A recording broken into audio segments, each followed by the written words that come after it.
देखो, अगर एक चार्ज की वजह से तो इलेक्ट्रिक फील्ड कल निकाली थी ना, ठीक है। अब अगर कई सारे चार्जेस हो तो इलेक्ट्रिक फील्ड कैसे निकालोगे? सोचो कि एक चार्ज है यहाँ पर, ये पॉइंट है, इस पॉइंट पर मुझे ना इलेक्ट्रिक फील्ड निकालनी है। एक चार्ज यहाँ रखा है, इसका नाम है Q1।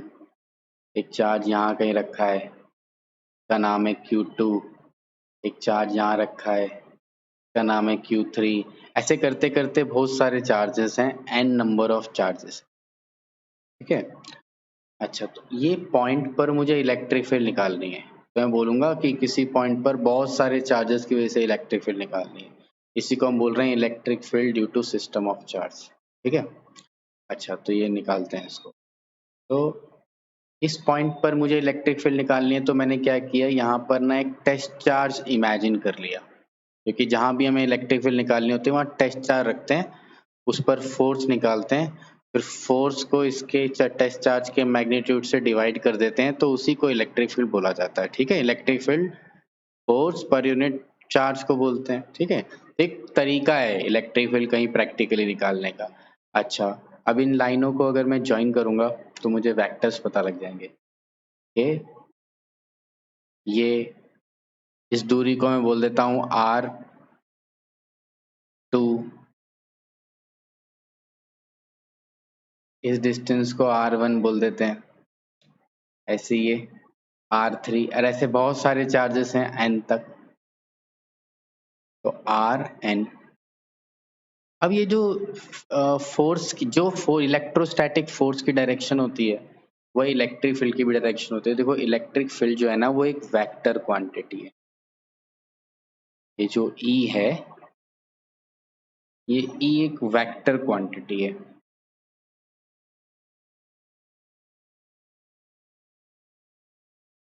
जब तुम्हें ये कभी इसकी बात चल रही हो, तुम्हें समझना चाहिए कि ये फोर्स पर यूनिट चार्ज है, कुछ और नहीं है इलेक्ट्रिक फील्ड, ठीक है। जब तक तुम्हें समझ में आएगा तो तुम्हें सब कुछ क्लियर रहेगा। तो इसकी प्रॉपर्टी फोर्स जैसे होंगी, फोर्स ही तो है ये, तो जो डायरेक्शन फोर्स की होती है वही इलेक्ट्रिक फील्ड की होती है, ठीक है। अच्छा, तो हम यहाँ पर इलेक्ट्रिक फील्ड लाइन ड्रॉ करते हैं, जो इस चार्ज की वजह से इस पर जो इलेक्ट्रिक फील्ड होगी वो इसकी डायरेक्शन ये होगी, क्योंकि फोर्स की डायरेक्शन ही होती है, रिपेल ही तो होगा ये भी। तो ये इलेक्ट्रिक फील्ड है due to cause by due to charge 1। और ऐसी this is the electric field cause by charge 2। This is the electric field cause by charge 3, and this is the electric field of nth charge, कितने भी हो सकते हैं। इन सब की अपनी एक स्पेसिफिक डायरेक्शन है, ठीक है। तो अब यहाँ पर नेट इलेक्ट्रिक फील्ड का क्या फॉर्मूला होगा, तो यहाँ लगेगा सुपरपोजिशन प्रिंसिपल, ठीक है। सुपर पोजिशन प्रिंसिपल,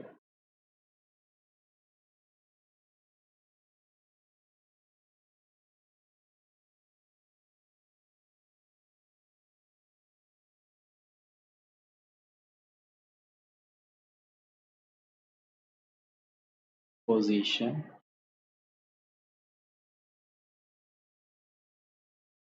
प्रिंसिपल क्या कहता है ये प्रिंसिपल? ये कहेगा कि किसी सिस्टम ऑफ चार्ज के कारण किसी पॉइंट पर इलेक्ट्रिक फील्ड बराबर होती है sum of electric field produces by all charges. Vector sum सारी इलेक्ट्रिक फील्ड का अगर मैं ले लूं तो मुझे नेट इलेक्ट्रिक फील्ड का फॉर्मूला यहाँ से मिल जाएगा, ठीक है। तो net electric field according to superposition principle, principle लिखा हुआ है प्रिंसिपल नोट्स में, प्रिंसिपल मैं बोल देता हूँ। According to superposition principle, net electric field due to a system of charge at any point is equal to vector sum of all the electric field acting at the point, ठीक है। सारी electric जिस भी किसी system of charge की वजह से किसी पॉइंट पर आप इलेक्ट्रिक फील्ड निकालना चाहते हो तो हर चार्ज की वजह से इलेक्ट्रिक फील्ड का जोड़ होगा। कौन सा जोड़? वेक्टर सम, ठीक है।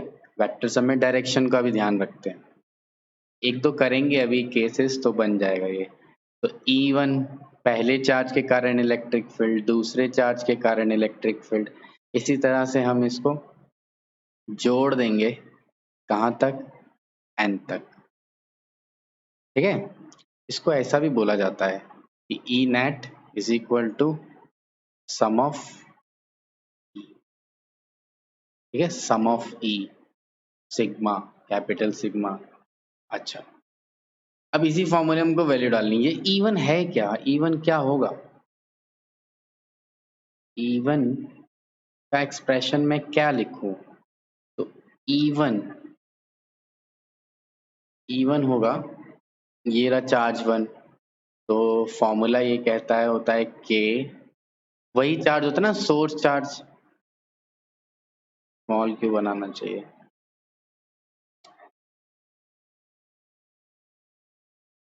Q1 लिखूं ना सिर्फ इसमें, क्यों लिख रहा हूँ समझ में आ रहा है ना, डिवाइडेड बाय R1 स्क्वायर। अब इसकी दिशा क्या होगी, देखो इस पॉइंट की दिशा क्या होगी। अब दिशा देने के लिए मेरे को यहाँ कोई ना कोई यूनिट वेक्टर लिखना पड़ेगा। तो कोई ABC पॉइंट मैंने लिख नहीं रखा, अभी मैं इसको कॉम्प्लिकेटेड करना भी नहीं चाहता, मैं लिख देता हूँ है कुछ इसकी डायरेक्शन N1। ओनली मैग्नीट्यूड लिखूंगा, अगर मैं इसके आगे 2 बार लगा दूं तो मैं सिर्फ इतना ही फॉर्मूला लिख सकता हूँ। ठीक है, similarly for other field, similarly E2 क्या हो जाएगा, K Q2, अभी मैं सिर्फ फील्ड का मैग्नीट्यूड लिख रहा हूँ, R2 का square and E3 is equal to K R3 R3 Q3 R3 का square and so on. En क्या हो जाएगा, K Qn Rn का स्क्वायर। अब इसको हम मैग्नीट्यूड निकालते हैं सबसे पहले, तो मैग्नीट्यूड,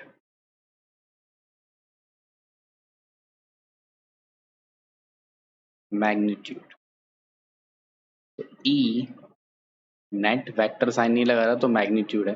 E1 की वैल्यू, तो E1 की value K Q1 R1 square Q2 R2 square, जोड़ देते हैं n तक, तो K N Rn square, K common आ जाएगा, है ना, और Q1 plus R1 square Q2 plus R2 square plus Qn Rn square. ठीक है, क्या चीज, सॉरी सॉरी सॉरी सॉरी, ये नहीं होना चाहिए। तो ई नेट एक फॉर्मूला बन गया। अब इसमें से ना हम कुछ केसेस बना सकते हैं। पहले तो इसको मैं एक समेशन की फॉर्म में भी लिख सकता हूँ, ऐसा भी एक फॉर्मूला बना सकता, इसको इस रूप में भी लिखा जा सकता है, के सिग्मा क्यू आई, देखो यहाँ 1 है तो यहाँ 1 है, यहाँ 2 है तो 2 है, यहाँ 3 है तो 3 होता, तो Q I R I square where I is equal to 1 2। ठीक है, तो ये इसका समेशन फॉर्म है इसी। अब कुछ ना कंडीशन अप्लाई करके हम और सिंप्लीफाई कर सकते हैं फॉर्मूला। सपोज करो कि जो सारे आसपास के सिस्टम में जितने चार्जेस हैं उन सब चार्जेस का मैग्नीट्यूड इक्वल है। ठीक है, तो एक केस बन सकता है इसमें, if Q1 is equal to Q2 is equal to Q3 is equal to Qn, सारे चार्जेस का मैग्नीट्यूड, सारे 5-10 कूलाम के चार्ज हैं, 5-5 कूलाम के चार्ज हैं, तो ये Q भी कॉमन आ जाएगा। ठीक है, तो सिचुएशन में ये Q भी कॉमन आ जाएगा। तो इस सिचुएशन के लिए जो फॉर्मूला लिखेंगे वो क्या लिखेंगे, E net is equals to K, Q और कॉमन आ जाएगा, सिग्मा, सिर्फ क्या बचेगा, R I square, I is equal to 1 से, एंड Q और बाहर आ गया। समझ में आया ना, इस सम में से Q बाहर आ गया तो K Q लिखेंगे यहाँ पर फिर हम। ये फॉर्मूला है, ये डेरिवेशन है, ये फॉर्मूला है, कंसीडर करोगे डायग्राम को और ये फॉर्मूला ड्राइव कर दोगे। ठीक है, अच्छा, अब चलते हैं डाइपोल पे, इलेक्ट्रिक डाइपोल पे। देखो इलेक्ट्रिक डाइपोल किसको बोलते हैं, इसके बीच में ना एक इलेक्ट्रिक फ्लक्स लिखा हुआ है टॉपिक, बिना मतलब उधर छप गया है, उसको उसकी जरूरत थोड़ी देर बाद पड़ेगी, ठीक है, वो स्किप कर रहा हूँ मैं, वो वहां का टॉपिक ही नहीं है, थोड़े से दम एक दो टॉपिक के बाद पढ़ना है उसको, ठीक है, तो मैं उस पर वापस बाद में आऊंगा। इलेक्ट्रिक डाइपोल पढ़ना है। इलेक्ट्रिक डाइपोल क्या होता है, देखो ये इलेक्ट्रिक डाइपोल बोलते हैं a system of two opposite charges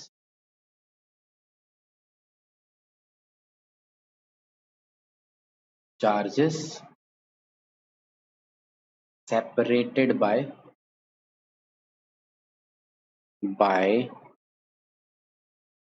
some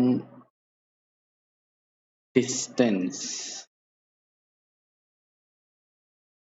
दो अपोजिट चार्जेस का एक सिस्टम, और ये दोनों चार्जेस इक्वल होने चाहिए। A system of two, equal भी लिखना जरूरी है, टू इक्वल एंड अपोजिट, ठीक है, तब सही होगा ये। तो a system of two equal and opposite charges को बोलते हैं अपन डाइपोल, जिसके बीच में कुछ दूरी हो, ठीक है। तो ये Q1 है, ये Q2 है, मैग्नीट्यूड दोनों का सेम है, Q1 इक्वल है Q2 के, ठीक है, लेकिन नेगेटिव के इक्वल है, मतलब एक चार्ज नेगेटिव है, दूसरा चार्ज पॉजिटिव है। ये दोनों अट्रैक्टिव फोर्स एक दूसरे पे लगाएंगे, ठीक है, ये इसकी तरफ अट्रैक्ट होगा और ये इसकी तरफ अट्रैक्ट होगा, ठीक है, दोनों अट्रैक्टिव फोर्स काम करेगा इसमें। अच्छा, तो दो इक्वल और अपोजिट चार्ज का सिस्टम को डाइपोल बोला जाता है। इन दोनों चार्जेस के बीच में जो सेपरेशन है, जो कि डिस्टेंस भी बोला ना मैं, डिस्टेंस भी होगा, जो सेपरेशन है उसको अपन 2a से डिनोट करते हैं, ए से या 2r से डिनोट करते हैं। एनसीईआरटी ए सिंबल लेती है, इसलिए मैं भी ए ले रहा हूँ, आर भी लिख देते कभी कभी। अब यहाँ समझने वाली बात ये है कि यहाँ 2a क्यों है, ए ले लेता, ये 2a लेने की क्या जरूरत है, तो मतलब एक ही लेटर से डिनोट करता, आगे दो लगाने की क्या जरूरत है, दो बराबर हिस्सों में पूरी दूरी को क्यों लिया गया है। इसके ना कुछ फायदे हैं डेराइव करने में, कंक्लूजन निकालने में। तो इस डिस्टेंस को हम ना एक दूरी ना लेकर के ना आधी आधी दूरी में बांट करके लेते हैं, इसके कुछ फायदे होते हैं डेरिवेशन करते समय, कुछ रिजल्ट निकालते समय। तो this distance is taken as 2a, ठीक है, where a is the half of the distance between the charges, ठीक है।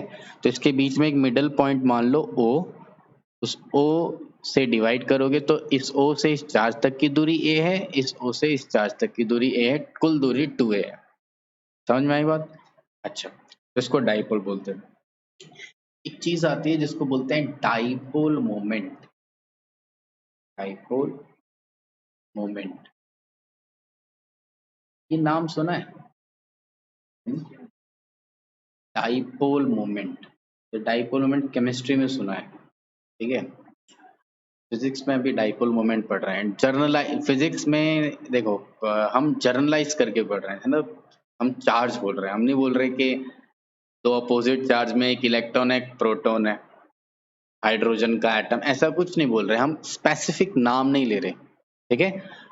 ऑब्वियसली ये सारी सिचुएशन उन्हीं चीजों को समझाने के लिए बनी हुई है, एटम्स को, मॉलिक्यूल्स को, लेकिन फिजिक्स में अभी जब हम ये टॉपिक पढ़ रहे हैं तो हम इसको बहुत जर्नलाइज तरीके से पढ़ रहे हैं, हम मान के चल रहे हैं चार्ज ही कुछ होता है आपस में, उनके बीच में कुछ इंटरेक्शंस होती है, ठीक है। तो डाइपोल मोमेंट इसमें क्या होता है, देखो डाइपोल मोमेंट जो है उसको बोलते हैं product of product of magnitude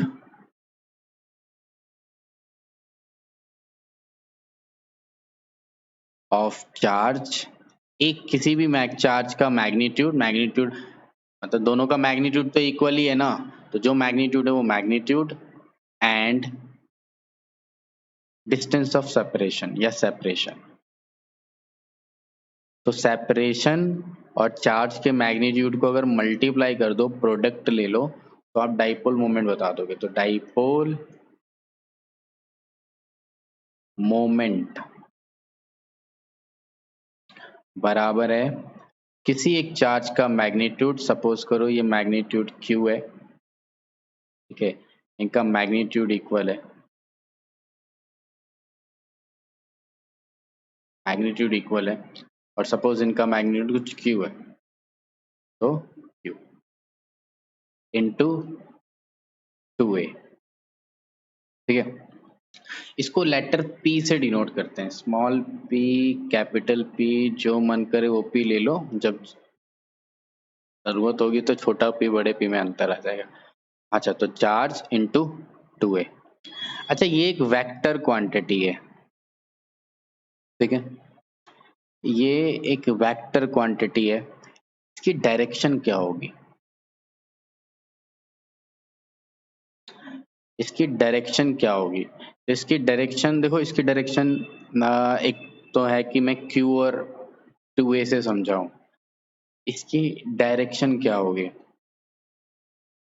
direction वैसे तो बता देता हूँ, इस फॉर्मूले से कंक्लूजन निकालते हुए भी हम डायरेक्शन पता कर सकते हैं इसकी, लेकिन फिलहाल मैं सिर्फ बता रहा हूँ, डिटेल में नहीं जा रहा हूँ मैं इसके। डाइपोल मोमेंट की डायरेक्शन होती है नेगेटिव चार्ज से पॉजिटिव चार्ज की तरफ, ठीक है, ये डायरेक्शन होती है डाइपोल मोमेंट, ठीक है। क्यों? ठीक है, ये क्वेश्चन सोचो इस पर, क्यों है या कैसे है डाइपोल मोमेंट की डायरेक्शन, डिस्कस करें किसी दिन, अभी टॉपिक हमको करना ही इसको थोड़ा सा पूरा। अच्छा,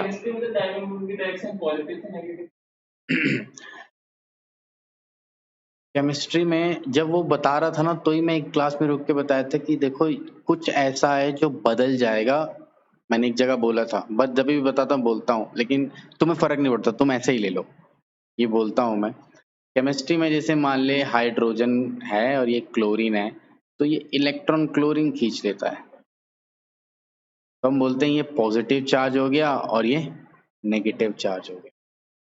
तो ये एरो की डायरेक्शन को आप समझ जा देते हो कि डाइपोल है, हम ऐसे बना भी देते हैं, ठीक है। तो ये एरो दिखाता है शिफ्टिंग ऑफ इलेक्ट्रॉन, एक्चुअली में ये डाइपोल मोमेंट की डायरेक्शन नहीं है, लेकिन कोई फर्क नहीं पड़ता, उल्टा मान के भी तू सारी चीजें जब एक जिस जिन जिन एंगल को तूने, जिन जिन डाइपोल मोमेंट को तूने 180 समझा था ना, वो जीरो हो जाएंगे, क्योंकि सारी चीजें ऐसे घूम के ऐसे करनी पड़ेंगी ना तुझे, तो रिजल्ट क्या आएगा? जीरो।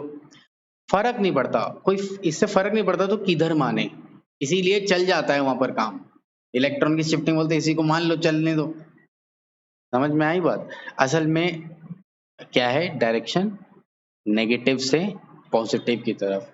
क्यों है, किसी दिन बात करेंगे इस पे, कोई क्वेश्चन वोश्चन करते समय इसको बात, तब तक तुम भी सोचो क्यों है ऐसा, कहीं और पहुंच जाएंगे इसको, वेक्टर वुक्टर की बात करते रहेंगे, ठीक है, किसी दिन वैसी ही बात चल रही होगी तो बात करेंगे इस पे।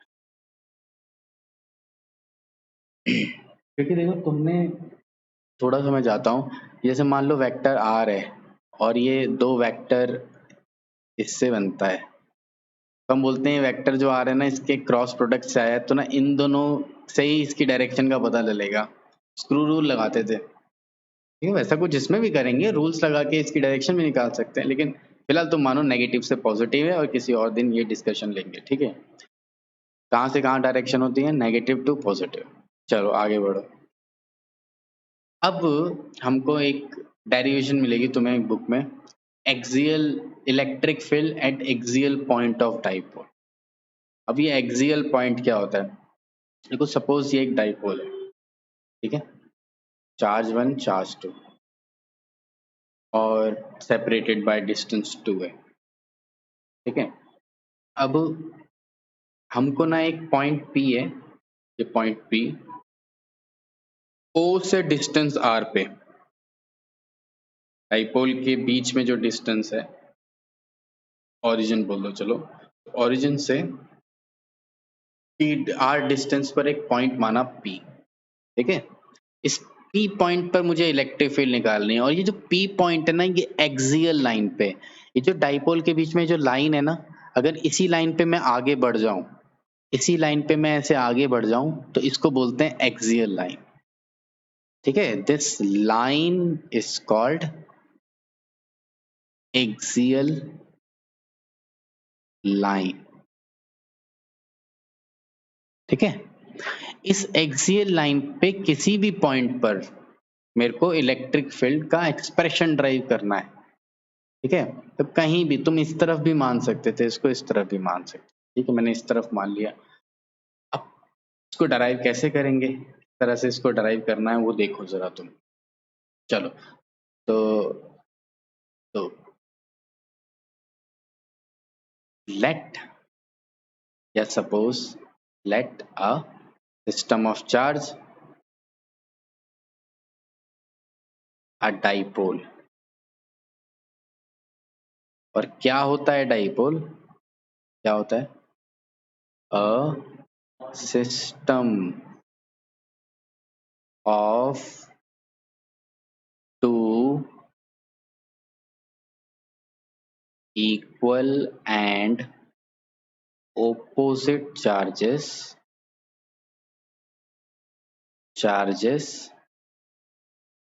separated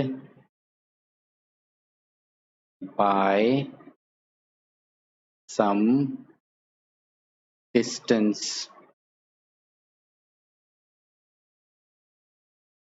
away, ठीक है। अब हमको करना क्या है, हमको करना है we want to calculate electric field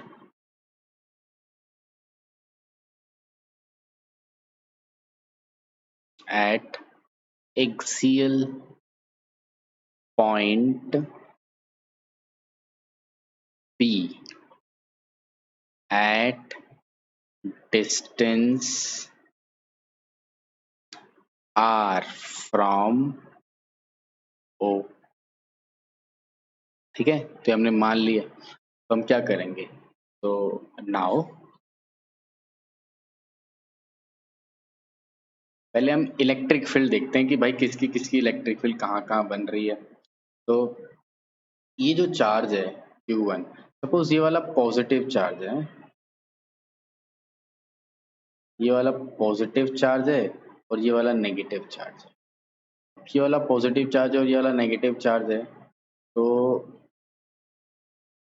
इस चार्ज की वजह से इस पॉइंट P पे निकालना है, तो P पॉइंट पे मुझे कौन सा चार्ज इमेजिन करना पड़ेगा, टेस्ट चार्ज। अब ये जो टेस्ट चार्ज है, ये टेस्ट चार्ज इस चार्ज से क्या एक्सपीरियंस करेगा, रिपल्शन। तो ऐसे इस डायरेक्शन में एक रिपल्शन एक्सपीरियंस करेगा ये।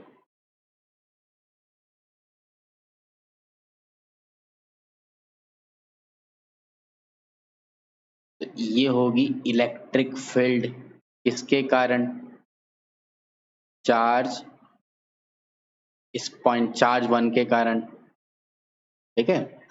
और जो ये इलेक्ट्रिक फील्ड ये जो लगाएगा, ये कैसे लगाएगा, ये अट्रैक्ट करेगा, तो ये अट्रैक्ट करेगा, तो ये इलेक्ट्रिक फील्ड एक्सपीरियंस करेगा टेस्ट चार्ज चार्ज 2 के कारण, ठीक है।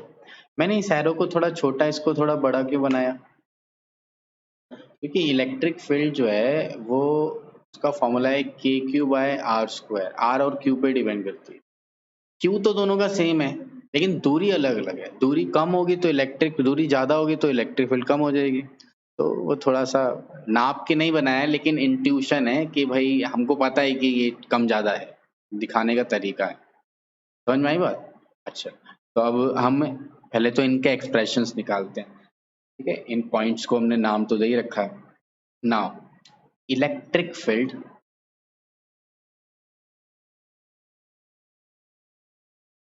electric field at P due to charge Q1, इसी इलेक्ट्रिक फील्ड को क्या बोला है, E1, ठीक है। Electric field at P due to charge Q1, Q1 क्या फॉर्मूला, K चार्ज कौन सा Q1, ठीक है, डिवाइडेड बाय दूरी कितनी है इस चार्ज और इस P के बीच में, यहाँ से लेके यहाँ तक की दूरी R है, यहाँ से लेके यहाँ तक की दूरी A है, यानी R में से अगर मैं A घटा दूंगा तो ये दूरी आ जाएगी R माइनस A का होल स्क्वायर। इसकी डायरेक्शन क्या होगी? ये इलेक्ट्रिक फील्ड इस ओर है ना, O से P की तरफ है ना, P से O की तरफ नहीं है ना, O से P की तरफ है, तो हम यहाँ लिख देंगे O P यूनिट वेक्टर। वही दिशा जो O से P की ओर है, वही दिशा उस इलेक्ट्रिक फील्ड E1 की भी है, ठीक है। O से P बोलने का मतलब इस दिशा में जाना, इसी दिशा में तो जा रही है इलेक्ट्रिक फील्ड, तो दिशा बताता है बस। ओके, तो ये एक एक्सप्रेशन हुआ, तो ये वेक्टर फॉर्म में लिख रखा हमने। ऐसे अपन E2 का एक्सप्रेशन लिखेंगे, E2, तो E2 क्या होगा, K Q2, वो वाली दूरी में तुम देखोगे तो यहाँ से लेके यहाँ तक R है प्लस A, तो R plus A, R plus A whole square, और उस वाले इलेक्ट्रिक फील्ड की दिशा क्या है, ये इस तरफ है, तो PO यूनिट वेक्टर, PO उल्टी है ना। अब नेट इलेक्ट्रिक फील्ड कैसे निकालेंगे, ठीक है, तो इक्वेशन नंबर 2, तो हमको ये दिखाई दे रहा है कि दोनों इलेक्ट्रिक फील्ड एक दूसरे के ऑपोजिट है ना, नहीं है। तो from equation 1 and 2 we seen that E1 and E2 are opposite, therefore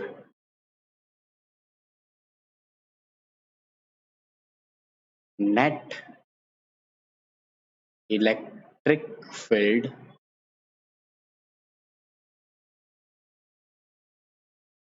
would be E net, घटाना पड़ेगा, बड़ा कौन है, E1 माइनस E2, इसकी डायरेक्शन क्या होगी, जिसका मैग्नीट्यूड ज्यादा है भाई उसी की डायरेक्शन बचेगी ना। अगर जमा 10 प्लस 10 मीटर इन एक्स डायरेक्शन में से मैं अगर 5 मीटर माइनस एक्स डायरेक्शन घटाऊं, जमा 5 बच जाएगा ना, तो इसमें E1 बड़ा था। इट डिपेंड्स भाई किसके पास रखा है वो बड़ा छोटा हो जाएगा, वो बड़े छोटे का कोई फिक्स नहीं, चार्ज उधर रख देते दूसरा वाला बड़ा हो जाता, ठीक है, जो यहाँ हमने बना दिया हम उसके हिसाब से लिख देंगे, ठीक है। तो यहाँ हमने देखा इस तरफ वाला बड़ा है, यानी O से P वाला बड़ा है, तो net electric field also have direction from OP, O से P की ओर। अच्छा, अब हमको सिर्फ इसको घटा देना है, तो घटा देते हैं, दोनों इक्वेशन में जो जो वैल्यू है उसको रखते हैं। E1 आया था K, ये हमने घटाया क्यों है, क्यों घटाया हमने, एक तरह से सुपर पोजिशन प्रिंसिपल लगा रहे हैं, वेक्टर के साथ दिशा क्या है उसके हिसाब से घटा रहे हैं ना। उसने तो बोला था जोड़ दो, लेकिन जोड़ना कैसे है, वेक्टर सम लेते हुए, वेक्टर ट्रीटमेंट रखते हुए, इनको वेक्टर की तरह ट्रीट करते हुए हमको जोड़ना घटाना, देखना एंगल क्या है, ठीक है। अच्छा, तो K Q1 ये वाला था शायद R minus A square minus K Q2 ये था R प्लस A स्क्वायर, ये बना हुआ है फॉर्मूला, K कॉमन आ जाएगा। अच्छा, क्या क्या चीजें हमको पता है यहाँ से, देखो Q1 और Q2 का मैग्नीट्यूड इक्वल है एक्चुअली में, है ना, क्योंकि एक नेगेटिव एक पॉजिटिव है, ये पॉजिटिव है वो नेगेटिव है, तो इस मैग्नीट्यूड को मैं ना कुछ Q बोल देता हूँ, तो इस Q को भी अपन यहाँ से कॉमन ला सकते हैं, तो इसमें क्या बचेगा, नेट इलेक्ट्रिक फील्ड के भी बाहर आ जाएगा, क्यू भी बाहर आ जाएगा, अंदर क्या बचेगा यहाँ पर R minus A square minus 1/r plus A square. ठीक है, अच्छा अब इसको थोड़ा सॉल्व करेंगे। देखो ए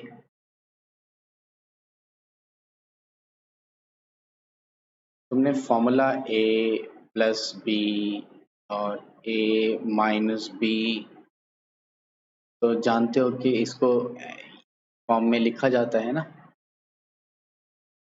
ठीक है, अब अगर कभी तुम ऐसा मल्टीप्लिकेशन करो,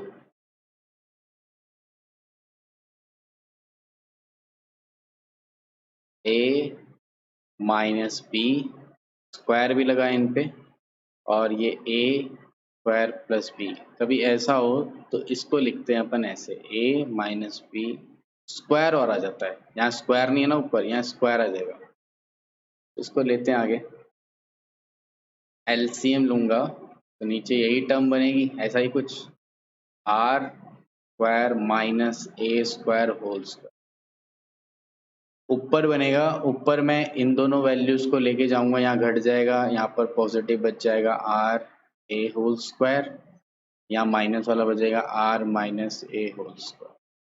ठीक है, अब इसको थोड़ा और खोलेंगे तो R square plus A square plus 2ar minus R square plus A square minus 2ar। ठीक है, अब जब मैं इस ब्रैकेट को खोलूंगा और ये जब माइनस अंदर मल्टीप्लाई होगा तो ये आर माइनस हो जाएगा, यहाँ आर प्लस है, यहाँ ए माइनस हो जाएगा, यहाँ ए प्लस है, ये माइनस प्लस हो जाएगा, यहाँ भी प्लस है, यहाँ भी प्लस है, सिर्फ ये जुड़ जाएगा। तो हमको पता है कि ये जो टर्म्स हैं ये टर्म कैंसल हो जाएंगी। ठीक है, और सिर्फ क्या बचेगा, ये क्यू भी बाहर था यार, के क्यू अंदर बचा है 2ar प्लस 2ar तो 4ar R square minus A square 2। ठीक है,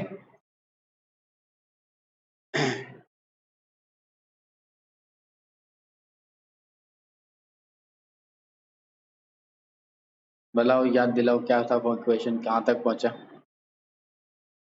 K Q 4ar divided by R square minus A square whole square. ठीक है, अब जो डाइपोल मोमेंट है, डाइपोल मोमेंट कैसे डिफाइन है, डाइपोल मोमेंट डिफाइन है क्या, 2a और q गुणा करना है। अब ये जो इक्वेशन है इसको आप ऐसे लिखो, अगर के क्यू 2a आर 2 ऐसे लिख सकता हूँ ना, ये जो 4ar है 2 ऐसे लिख सकता हूँ, तो this q and 2a becomes dipole moment R square A square whole square. तो ये इलेक्ट्रिक फील्ड का एक अपने पास एक्सप्रेशन बन गया डाइपोल मोमेंट। एक तो यही है, देखो ये रॉ एक्सप्रेशन है, इसी से सारे बना रहे हैं अपन। ये क्या बन गया, ई के पी, पी के बाद क्या बच गया 2r। ठीक है, इफ कंडीशन लगाते हैं, इफ r कौन सा था, r वो पॉइंट था जिस पर इलेक्ट्रिक फील्ड नाप रहे थे। ठीक है, if r is very very greater then a, मतलब a को इग्नोर कर रहे हैं आप, जहां आप इलेक्ट्रिक फील्ड नाप रहे हो वो दूरी, हाँ जिस दूरी पे आप इलेक्ट्रिक फील्ड नाप रहे हो वो दूरी डाइपोल के बीच की जो दूरी है उसकी आधी दूरी के मुकाबले बहुत बड़ी ले रहे हैं। ऐसे क्यों ले रहे हैं? आम तौर पे क्योंकि हम यही करते हैं, हम जिन चार्जेस को स्टडी करते हैं उसको जिस मशीन से स्टडी करते हैं, अगर वो कुछ मिलीमीटर दूर भी हो मशीन, मिलीमीटर दूर दूर तो होगी ना भाई, हाँ पर ये ना बाहर ही तो है मशीन, मिलीमीटर डिस्टेंस दूर पर भी है उस चीज के, तो उन पार्टिकल्स के बीच में डिस्टेंस है नैनोमीटर का, पिकोमीटर का, तो बहुत ज्यादा है मिलीमीटर उस पिको नैनोमीटर से, ठीक है। तो ये बहुत कंफर्टेबल अप्रोक्सीमेशन है ये, ठीक है, समझ रहे हो बात को। लेकिन अगर क्वेश्चन तुम्हें ऐसा कि अभी जो फॉर्मूले आ रहे हैं ना आमतौर पे वो यूज होंगे, क्वेश्चन में तुम्हें खुद जज करना पड़ेगा, तुम्हें ए को इग्नोर करना ही नहीं करना, तुम्हें देखना है कि आर के बारे में क्या बोला गया है, क्या आर को ए की तुलना में बहुत बड़ा बताया गया है, जब बताया गया है तो इग्नोर करते हुए फॉर्मूला लगाना है। और अगर तुम देखो कि भाई आर दिया हुआ है 20 सेंटीमीटर और डाइपोल के बीच की डिस्टेंस 10 सेंटीमीटर, तब थोड़ा ना इग्नोर होगा। हम समझ रहे हो, जजमेंट खुद लेना उस समय कि क्वेश्चन क्या पूछ रहा है। तो अगर ये स्मॉल हो तो मैं तो सिंप्लीफाइड वर्जन दे रहा हूँ कि अगर वैसा केस आया तो क्या फॉर्मूला लगेगा, ठीक है। तुम्हें तो सब हर सिचुएशन के लिए बात तैयार करनी है, क्या सवाल पूछ ले, है ना। हाइड्रोजन एटम के लिए पूछ लेगा कि भाई एक सैंपल है हाइड्रोजन एटम का, उसमें क्या कहते हैं आयोनाइज, क्या वो मतलब डाइपोल है हर एक एटम, आप इतनी डिस्टेंस से मेजर करो, तो आर इग्नोर, उस समय ए इग्नोर करना पड़ेगा। चलो इग्नोर करेंगे तो इस ए को भूल जाएंगे, तो इलेक्ट्रिक फील्ड जो है वो क्या हो जाएगी, के 2 पी आर, आर स्क्वायर, एक बाहर आर स्क्वायर बचेगा, ए भूल गए, ए की पावर 4, एक आर कट गया, ए की बात फॉर्मूला क्या आ गया, के 2 पी, आर कैंसल हो गया तो बचा यहाँ सिर्फ आर क्यूब, ठीक है। कोई तुम्हें बोले कि भाई आर का इलेक्ट्रिक फील्ड का आर के साथ क्या रिलेशनशिप है, आर क्या है, दूरी डाइपोल से, डाइपोल के बीच से दूरी है ना, इसको बोलते हैं डिस्टेंस फ्रॉम डाइपोल। अगर मैं एक्सियल लाइन पे चलता जाऊं तो जैसे जैसे आर इंक्रीज होगी इलेक्ट्रिक फील्ड में किस हिसाब से वेरिएशन आएगा, तो क्यूब का फंक्शन है, ठीक है, ई डिपेंड्स ऑन आर क्यूब, ठीक है। देखो जो आर क्यूब है ना वो अनसिमेट्रिक डिस्ट्रीब्यूशन है ये,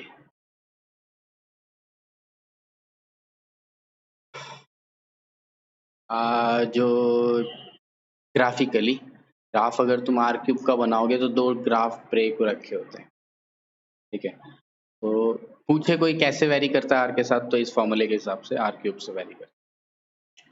और एक पॉइंट है जिस पर हम इलेक्ट्रिक फील्ड निकालेंगे, वो पॉइंट है इक्वेटोरियल पॉइंट।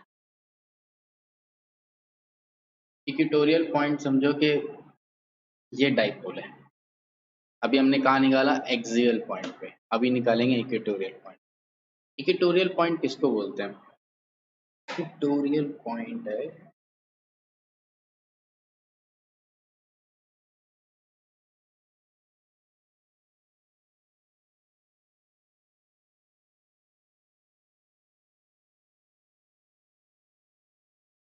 ये जो लाइन है ना, ये इस लाइन को बोलते हैं इक्वेटोरियल लाइन, ऐसी लाइन जो डाइपोल को दो बराबर हिस्सों में बांधे, इक्वेटोरियल लाइन, दो इक्वल पार्ट्स में डिवाइड कर दे, वो लाइन इक्वेटोरियल। जो एक्सिस से ही निकल गई थी उसका नाम था एक्सियल लाइन, दो ही टाइप की लाइन है, तो ये एक्सियल लाइन इक्वेटोरियल लाइन, इस इक्वेटोरियल लाइन पे मुझे किसी पॉइंट, ऐसे ही यहाँ पर भी एक पॉइंट है पॉइंट पी, उस पॉइंट पी के ऊपर मुझे इलेक्ट्रिक फील्ड बतानी है, ठीक है। तो इलेक्ट्रिक फील्ड मैं कैसे बताऊंगा, ये वैसे ये ए डिस्टेंस है, ये पॉइंट पी पॉइंट ओ से कितने डिस्टेंस पर है, आर डिस्टेंस पर है, ठीक है। अच्छा, चार्ज Q1 से पॉइंट P की दूरी और चार्ज Q2 से P की दूरी वो इक्वल होगी ना, होगी नहीं? ये लाइन परपेंडिकुलर बाइसेक्टर की तरह है ना उस लाइन का, तो उस लाइन पे कोई भी पॉइंट से लाइन ड्रॉ करोगे तो इक्वल लाइन ही तो ड्रॉ होंगी, क्योंकि ये दोनों पार्ट भी तो इक्वल है। अच्छा, तो ये दोनों लाइन इक्वल है। सपोज इस लाइन को मैं बोल देता हूँ, इसको R बोला है, इसको बोल देते हैं कुछ D, ठीक है। अच्छा, ये A है डिस्टेंस, ये R है, तो ये D क्या होगा? राइट एंगल ट्राइंगल है ये, तो under root R² plus A² है ना, सिमिलरली उधर वाला भी। अच्छा, तो अब इलेक्ट्रिक फील्ड के साथ यहाँ क्या होने वाला है? इलेक्ट्रिक फील्ड भाई कैसे कैसे होगी? ये जो चार्ज है Q1 चार्ज, यहाँ टेस्ट चार्ज रख के इमेजिन करेंगे ना, तो ये जो Q1 चार्ज है इस टेस्ट चार्ज को ऐसे रिपेल करेगा, तो ये है electric field due to charge 1 के कारण। ये जो चार्ज है, अब ये वाला चार्ज पॉजिटिव है, ये चार्ज नेगेटिव, ठीक है। और थोड़ी देर में ना डायग्राम थोड़ा कॉम्प्लिकेटेड हो जाएगा, ठीक है, एक एक लाइन कैसे कैसे बन रही है समझना, ठीक है। ये वाला जो चार्ज है इस वाले चार्ज को अट्रैक्ट करेगा, क्योंकि test charge by definition positive होता है, तो ये इस तरफ दूसरे रंग ले लेते हैं, इस तरफ होगी ये इलेक्ट्रिक फील्ड, और ये इलेक्ट्रिक फील्ड कहलाएगी E2, ठीक है। ये जो एंगल है, ये एंगल सपोज थीटा है, और दोनों एंगल ये इक्वल होंगे, ठीक है। अच्छा, अगर मैं एक यहाँ एक लाइन ड्रॉ करूं,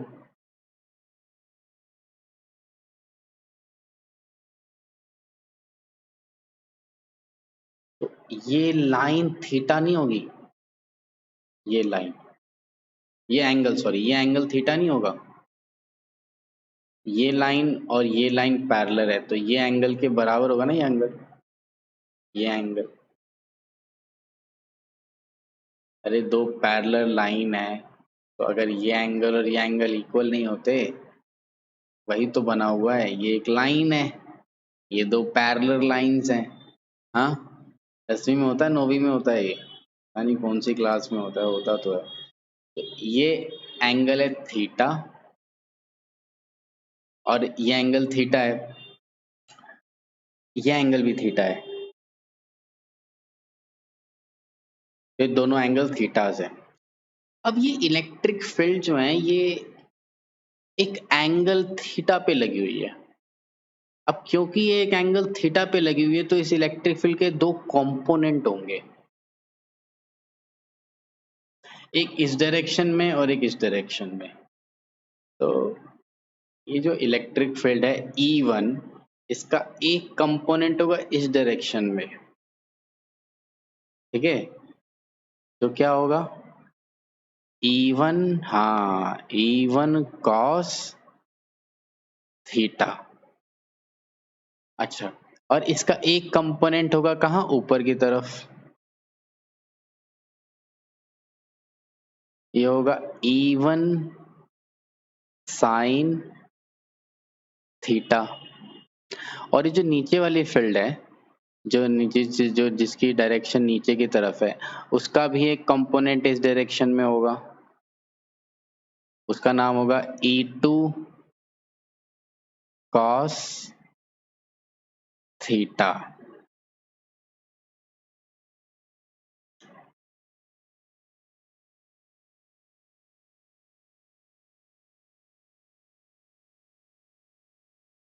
वापस लिख देते हैं इसके यहाँ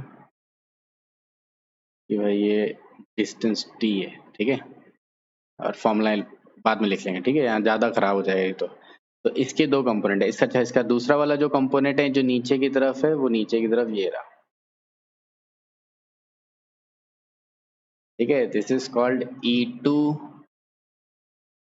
साइन थीटा, ठीक है। अच्छा, अब इन दोनों इलेक्ट्रिक फील्ड के ये जो कंपोनेंट हैं, ये वाले, साइन वाले ये ये अपोजिट है, इक्वल है कि नहीं है वो अभी देखते हैं, लेकिन अपोजिट है तो ये कैंसिल करेंगे और कॉस वाले कंपोनेंट ऐड होंगे। ठीक है, तो जो हमको नेट इलेक्ट्रिक फील्ड है वो इनको जोड़ करके मिलेगी। ठीक है, अच्छा तो अपन कैसे अब निकालते हैं इसमें इलेक्ट्रिक फील्ड? यहाँ कंसीडर नहीं करा, लेकिन अगर ये पेपर में अपन करेंगे तो ऐसे करेंगे, डाइपोल बनाएंगे, डायग्राम बनाएंगे और वही करेंगे। Consider a dipole. क्या होता है dipole? It is a system of two equal and opposite charges separated by some distance. ठीक है, एज गिवन इन डायग्राम। तो ऐसा लिख देते हैं। उसके बाद फिर वो consider a point P at an equatorial line, equatorial पे नहीं, इक्वेटोरियल लाइन, और वो कंसीडरेशन सारी लिखी जाएगी। समझ में आई बात? मैं डराइव करता हूँ, उसके बाद लिखते हैं ना electric field due to charge Q1, वहां से मैं करता हूँ इसको। तो electric field at P due to charge Q1। ठीक है, और मैग्नीट्यूड चार्जेस का Q1 का मैग्नीट्यूड जो है वो Q है, इक्वल टू Q। ठीक है, मैग्नीट्यूड इसका Q के बराबर है, बाद में लिख देंगे। ठीक है, इलेक्ट्रिक फील्ड E1 निकालते हैं फिर पहले। E1 क्या होगी electric field? K Q, Q कौन सा? Q1 दूरी, ये दूरी है ना, D हमने बोला था, D क्या आया था? मिटा दिया उधर से, R square plus A square का रूट। यहाँ पर आर स्क्वायर होता है तो रूट हट जाएगा, सिर्फ क्या बचेगा? R square plus A square. तो ये एक इलेक्ट्रिक फील्ड है। ठीक है, similarly E2 is equals to के। इस वाले फॉर्मूले में ना चार्ज का साइन नहीं लिया जाएगा कभी भी।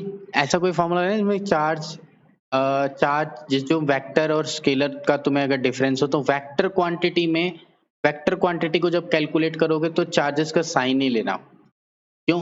क्योंकि वेक्टर क्वांटिटी के आगे पीछे लगा हुआ पॉजिटिव नेगेटिव उसकी दिशा को इंडिकेट करता है, और इन क्वांटिटीज की डायरेक्शन चार्ज नहीं डिफाइन करता, वेक्टर सम से डिफाइन होती है, और भी चीजें डिफाइन करती हैं उसको। ठीक है, तो इनके आगे चार्ज का नेगेटिव नहीं थोपना। इनका नेगेटिव, इनके आगे इलेक्ट्रिक फील्ड कैलकुलेट करते समय नेगेटिव पॉजिटिव का मीनिंग अलग है। चार्ज के आगे जो नेगेटिव लगा है उसका मतलब कोई वेक्टर वाला है नहीं। समझ में आ रही बात? इसलिए कभी नहीं लेना। आर, अब यहां भी सेम ही होगा डिस्टेंस, तो both electric field are equal. Equal है कि नहीं है? Q1 Q2 अलग अलग है ना, लेकिन एज Q1 का मैग्नीट्यूड बराबर है Q2 का मैग्नीट्यूड, जो हमने थोड़ी देर पहले लिया, क्योंकि डाइपोल है ना ये, equal but opposite. In magnitude they are equal but in charge they are opposite. तो इसी को तो चार्ज बोलते हैं। तो मैं जिस दोनों फॉर्मूले की जगह Q रखूं तो both electric field are equal. तो E1, therefore E1 becomes equal to E2, which is K Q R square plus A square whole square। ठीक है, सपोज मैं इस फॉर्मूला E इसको मैं कुछ E से डिनोट करता हूँ, let it some value E। ठीक है, अब अगर E इक्वल है, इफ E इक्वल, तो ध्यान से देखो, if E equal, E1 is E and E2 is also E, तो ये तो कंपोनेंट दोनों दोनों इक्वल हो गए, एकदम कैंसल आउट कर जाएंगे। समझ में आ रही बात है ना? तो इस कंपोनेंट को आप जो है लिख सकते हो ऐसे। तो हम लिखेंगे now E1 and E2 have two rectangular component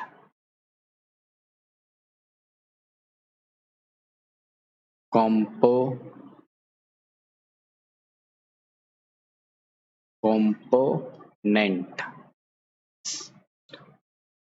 एक तो है भाई vertical component, vertical components even,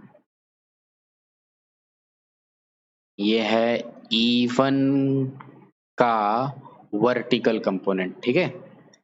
vertical यहाँ लिख देते हैं वर्टिकल, ठीक है थोड़ी देर के लिए। तो which is equal to E one sine theta, और जो E2 का वर्टिकल कंपोनेंट है which is E2 sine theta, but E1 is equal to E2 sum E, therefore E1 sin theta is equal and opposite to E2 sin theta। क्यों? क्योंकि यहाँ पर E है ना, दोनों ही वैल्यू तो इक्वल ही है, तो लेकिन अपोजिट है डायरेक्शन में, therefore they cancel out each other, therefore they cancel out। दूसरा कंपोनेंट हॉरिजॉन्टल कंपोनेंट। तो हॉरिजॉन्टल कंपोनेंट के बारे में, हॉरिजॉन्टल कंपोनेंट, तो हॉरिजॉन्टल कंपोनेंट क्या है भाई? E1 का horizontal component, E1 horizontal component E1 cos theta, और E2 का horizontal component E2 cos theta, but E1 is equal to E2 is equal to E, ठीक है। तो यानी कि E1 H बराबर है E2 H E cos theta, और दोनों सेम डायरेक्शन में, both are in same direction, therefore net electric field दोनों के जोड़ के बराबर होगी, है ना। तो net electric field horizontal direction में क्या होगी?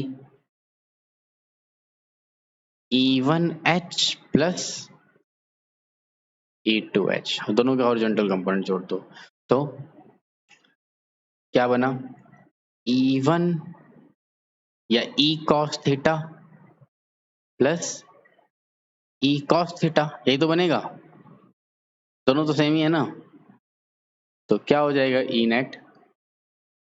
नेट हो जाएगा 2E cos थीटा।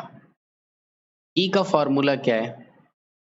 E का फॉर्मूला अभी हमने E निकाला, क्या आया था? K Q by R square plus A square and cos theta.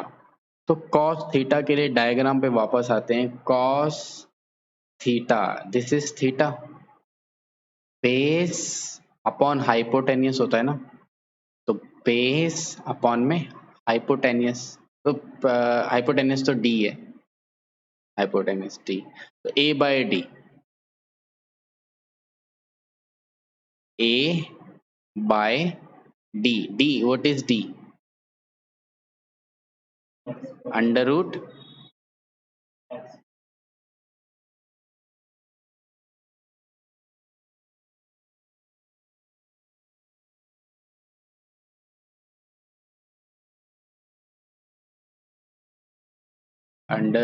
R square plus A square. तो ये फॉर्मूला हो गया 2KQA, इसकी पावर 1, इसकी पावर हाफ, तो 1 प्लस half 3/2, R square plus A square की पावर 3/2।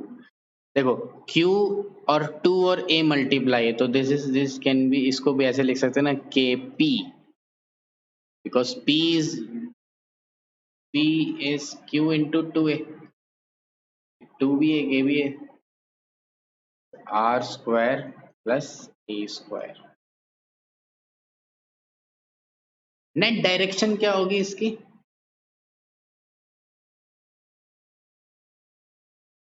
क्या डायरेक्शन क्या होगी इसकी? उस तरफ था ना, दोनों जुड़ के एक दिशा में जा रहे थे, तो वही इसकी डायरेक्शन हो जाएगी।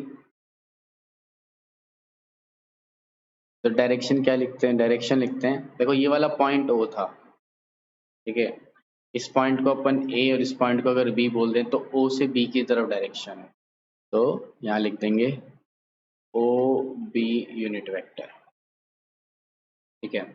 और एक और तरीका है इसको लिखने का, क्या बोला था, डाइपोल मोमेंट की डायरेक्शन क्या है?